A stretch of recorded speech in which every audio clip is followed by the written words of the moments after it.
Después de esta marcha en silencio, toca hablar alto y claro. Toca entonar himnos de guerra en tiempos de paz. Y toca rezar por los que ya no están.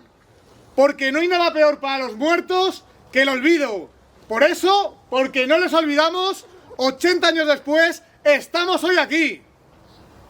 Antes de empezar, no me gustaría pasar por alto la presencia de miembros de la prensa, auténticos propagandistas y publicistas del sistema que, obedeciendo a sus amos, profanan con su irrespetuosa presencia este camposanto, donde descansan los muertos y nuestros héroes. Porque si lo que buscan es un titular, podemos regalárselo. Si yo hubiera nacido hace 100 años, yo también habría marchado a Rusia para combatir contra el comunismo. Por eso, hoy, 80 años después, estamos orgullosos de la División Española de Voluntarios.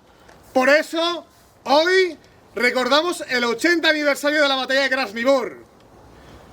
Aquel 10 de febrero de 1943, aquel frío miércoles con más de 50 grados bajo cero, cuando los españoles despertaron con el ruido atronador del ataque soviético, que no escatimó en recursos y regó la posición española con más de 36.000 proyectiles de aviación y artillería.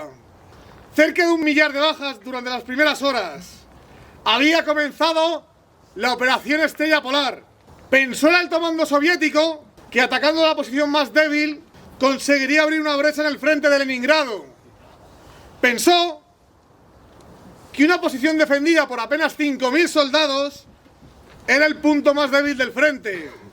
Pero ni el bombardeo de primera hora, ni el centenar de tanques, ni las oleadas de casi 40.000 soldados rusos consiguieron vencer, porque el alto mando soviético no pensó. Aquella posición estaba defendida por soldados españoles. Y los soldados españoles no ceden ni un palmo de terreno. Los españoles no rendimos nunca la posición. Porque esos españoles, que habían sido subestimados por la mañana, se convirtieron en la pesadilla de los rusos por la noche. Porque mientras los españoles pagamos con 2.000 caídos la victoria, los rusos pagaron su osadía con casi 10.000 soldados muertos. La Operación Estrella Polar se había estrellado. El frente de Leningrado no se rompió ese día. Pero si hoy estamos aquí, es por algo más. Porque la División Azul tuvo muchas batallas, como la batalla de Krasnivor, la epopeya del lago Ilmen, Posad y Bolchov. También la división tuvo numerosas medallas, cruces de hierro de primera clase, cruces de hierro de segunda clase, medallas individuales, medallas colectivas. También la Cruz Laureada de San Fernando, la más alta distinción española. Y también la División Azul recorrió miles de kilómetros, 900 kilómetros a pie y miles de kilómetros en ferrocarril. Pero hoy no estamos aquí para hablar de números, sino de un símbolo. Y ese símbolo es el símbolo del heroísmo. Y el heroísmo nunca podrá medirse en números. Y algunos preguntarán, ¿qué es el heroísmo? Y el heroísmo no es otra cosa que la entrega total y abnegada a una causa superior para cambiar el mundo y no sucumbir ante el mundo. Porque este monumento es un monumento al heroísmo, donde no hay lugar para personalismos, dando igual que te apellides Pérez, Apellánez, Muñoz o Álvarez. Tampoco importaba si naciste en León, en Sevilla, en Burgos, Asturias o Toledo. Como tampoco importaba la profesión, si eras maestro, albañil o militar. Lo que importaba era haber tenido el valor suficiente para acudir a la llamada del deber, ya fuera para ir a Rusia, al fin del mundo o al mismísimo infierno con tus camaradas. Hubo divisionarios como Juan Serrano, Juanito, que acudieron a esta llamada del deber con tan solo 15 años. Juanito había quedado huérfano en la guerra civil y telefoneó a su abuela cuando cruzó la frontera francesa para decirle que marchaba a Rusia para hacerle la guerra al comunismo. Juanito pudo volver a España, pero hubo otros que jamás regresaron, como el soldado coruñés Antonio Ponteanido. el cual murió en la batalla de Krasnivor.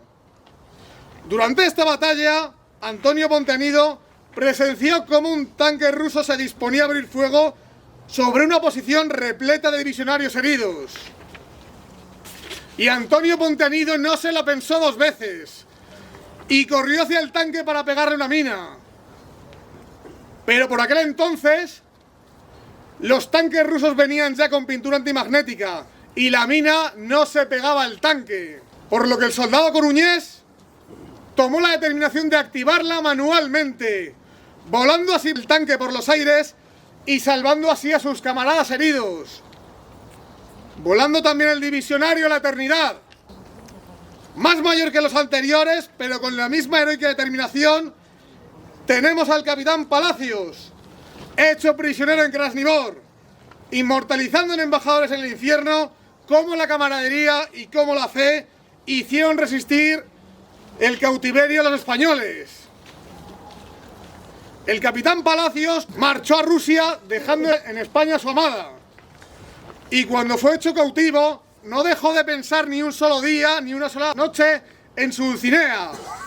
Pero en España el capitán Palacios fue dado por muerto.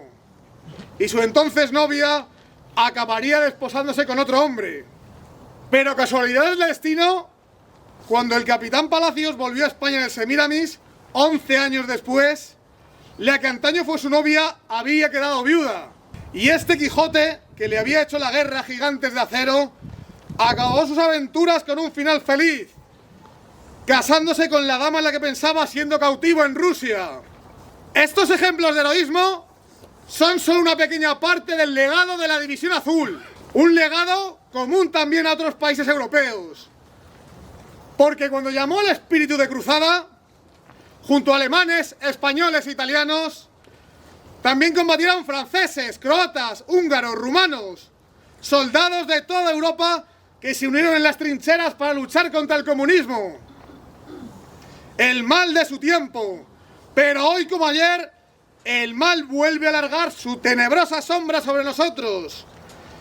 Si entonces el mal actuaba bajo la careta del comunismo, hoy su careta se llama globalismo. Pero hoy como ayer, el mal sigue atacando nuestros mismos pilares fundamentales. El mal vuelve a atacar a las patrias, destruyendo los lazos de las naciones para disolverlas en 1000 pedazos y crear un mundo y sombrío gris sin fronteras. Y también el mal vuelve a atacar contra Dios, intentando destruir nuestros espíritus y derribando los símbolos de nuestra fe, nuestras cruces. Por todo ello, hoy estamos aquí 80 años después.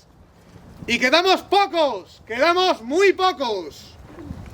Quedamos solo los proscritos, los perseguidos, los rechazados y los condenados, los que no tenemos miedo y no hacemos cálculos de ningún tipo. Porque estamos orgullosos de los héroes que nos precedieron y también muy agradecidos por el símbolo de heroísmo que nos legaron. Porque llamados por el deber, ante Dios como juez y ante la historia como testigo, no tenemos derecho a desesperar, ni permitir que su lucha fuera en vano. Nosotros los proscritos no podemos confiar en aquellos que solo recuerdan una parte de nuestra historia. Tampoco podemos confiar en aquellos que tienen miedo a homenajear en público a los últimos héroes que lucharon y murieron por España. Como tampoco podemos confiar en aquellos que piensan que España se defiende en las urnas, depositando un voto al mismo régimen culpable de habernos llevado hasta aquí. Porque España se merece más. Nuestros caídos se merecen más. Nuestra hora ha llegado. La hora de hacer frente al mal de nuestro tiempo. La hora de continuar con el legado de nuestros ancestros y también la hora de apartar nuestras diferencias. Porque cuando el globalismo amenace con destruir no solo todo aquello que nos es preciado, sino también nuestro futuro, el mal no hará preguntas, no esperará que resolvamos nuestras diferencias. Camaradas, mirad a vuestra izquierda, Y mirad a vuestra derecha. Ellos son vuestros camaradas, los que están aquí y los que luchan. Porque cuando llegue la hora, solo habrá dos tipos de hombres. Los que den la cara y planten batalla, y los cobardes que den la espalda a los que luchen. Hechos frente a palabras. Facta non verba. Camaradas, ¿caídos por Dios y por España? ¡Sí!